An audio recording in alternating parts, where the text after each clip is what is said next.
All right, in this quick video, I just want to set up our two classes. We're going to have node, just like before, and we're going to have doubly linked list.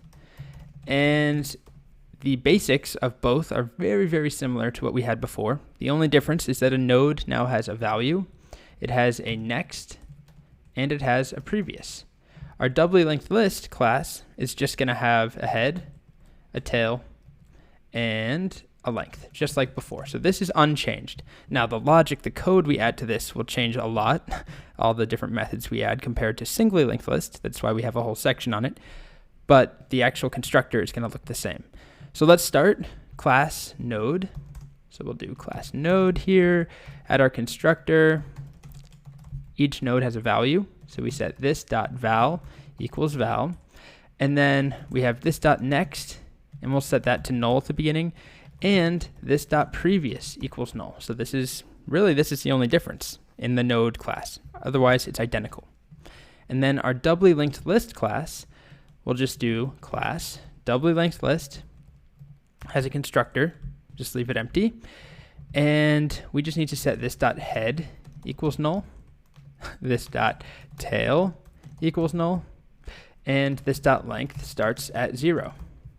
And that's it. That's our skeleton. So I'll get rid of this now. We don't need that. This is what we'll be using and adding on to. Our node class is done. We don't touch that anymore. We add everything to this class. So we'll be adding, push, just like before, or pop, or whatever else we do. If we wanted to just test it out though, just to make sure it works, let's run this code. Let's just work with the node class. Let's do, first equals new node, give it a value. Let's just give it the value of 12. All right, so we have first, and I can do first.next equals new node. This time it's going to be 13. And so far, we're just working with this as a singly linked list because I set first.next to be that new node.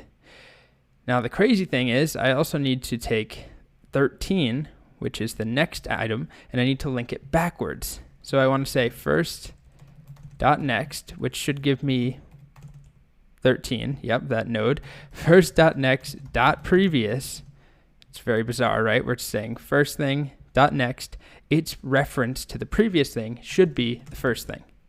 And now if we look at first, it connects to this next node, but that next node has a reference to the previous node. And actually we could just keep clicking this and going back and forth between the two. Anyway, that's the skeleton for our doubly linked list class. In the next video, we're going to start adding methods. First up is going to be push, so we can get some data in there.